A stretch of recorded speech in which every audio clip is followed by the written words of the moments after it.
Get ready for a rare sight, Nora. Bergrand, purveyor of necessities. Most of the time, the Banuk burn their dead. But not today.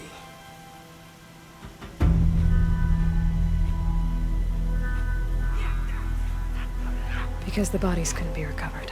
Aye, a nasty business. All their best warriors lost. So they're getting a different kind of send-off.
Grasp your grief, my hunters, and kill it! For our kin sees the fate all Banuk long for. Falling with their spears striking steel. Their struggle is over now. You have witnessed their spirits rise up into the blue sky and beyond to the blue light. But our struggle is only beginning. Soon, we will again take up the hunt against the daemon that frenzies the machines against us. And so I ask you, can you summon the courage of our fallen kin? Will you fight and die as well as they did? My courage! My spear! Our blood is in your teeth, Aratak! We are Banuk. Our enemies are prey.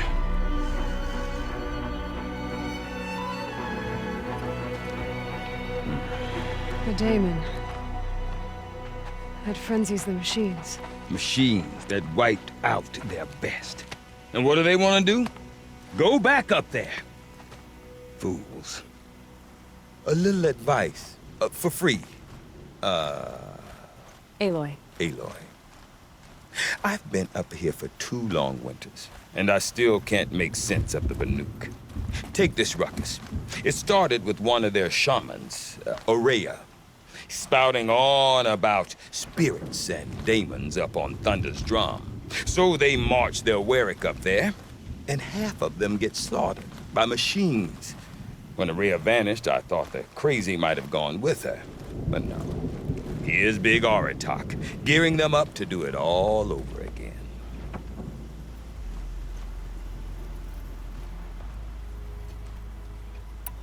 What is it about the Banuk you can't make sense of?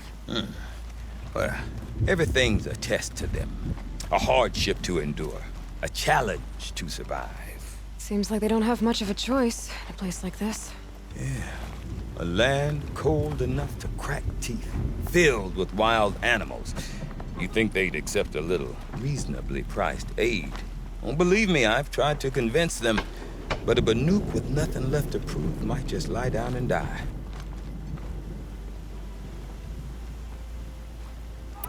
Have you ever heard of a man named Silence? Tall, deadly serious, cables in his skin? Like a shaman? I've heard that name once or twice, but always whispered. Like some boogeyman the Banuk want to forget. I'm not sure what went down, but I got the impression he messed with the Conclave. Or they messed with him. Conclave. All the most important shamans gather in Banur from time to time to keep up with the latest mumbo-jumbo. No idea how they all fit into one tent without those crazy headdresses getting locked up on each other. Araya's been to that shindig, but when I asked her what it's like, she just gave me a dirty look. So if you want to know more, you'll have to find her and make her like you, I guess. Good luck. And Aurea is the one who spoke about this daemon? That's right. Told Aratak and the others that it lives up on Thunder's drum. And they believed him. But you don't. Look, I don't know what Aurea found up there. A shaman's not going to talk to an outlander. The machines in the cut are getting more vicious, that's a fact. It could be because of the daemon, or it could be because they all got indigestion, for all I know. But Aurea's not around to explain. She took off, and no one knows why.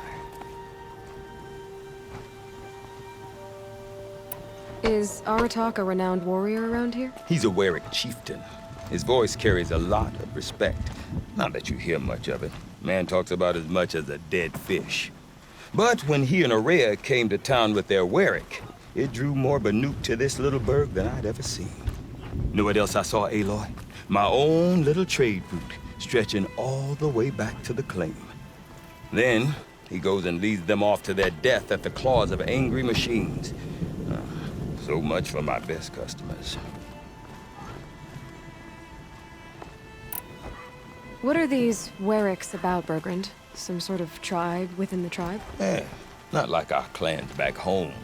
You don't get born into these things. They hold tryouts. Prove your best at something and you might get a place. Somewhere it's come and go.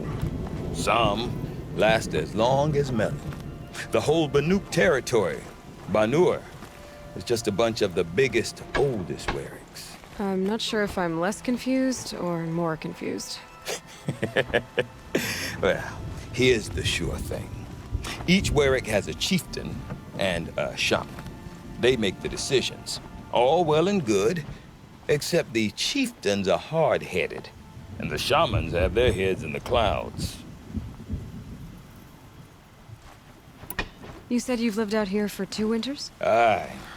Back home, some fur traders told me about this steel-forsaken heap of tents. Good location. Ripe for change. We were barely scraping by until this place started filling up for Aurea. A great prophet is coming, they said. I heard prophet. Honest mistake. Not that the Banuk are stingy, they just prefer to keep trade among themselves. We could get through to enough of them. We could really put this place on the map. Or at least on a map. We? Me and my daughter. My assistant, Varja. My assistant and my daughter. We seem to get along better as business partners. Her mother wanted me to show her a trade. She started tinkering with weapons. Say, when you need a break from this Banuk carry-on, stop in and see her. You're both, how do I put it? Women? No. Independent. Look for her at Long Notch, the easternmost Banuk camp. I want to know more about this daemon. It's crazy talk, Aloy. Or there's something to it. Something connected to how the machines behave. Then you need to find Aurea. She was last seen headed for the mountains they call the Ice Rafts. I've heard only the shamans know the trail beyond those frozen peaks. But I do know where you could find her apprentice, Naltuk. He went north of the river, chasing rumors. Rumors? Not the good kind. Sudden attacks in the snow. Strange new structures. Some say a new machine, like no one's seen before. Well, now I'm definitely interested. Thanks for the talk, Bergrand. Don't mention it. I wonder if Aratak could tell me more about Aurea or Thunder's Drum. Seems we have someone. Might be worth a shot. Too painful. paint your face with the colors of your wearing. There's no greater honor. What do you think Sakuli's painting will look like when she's free?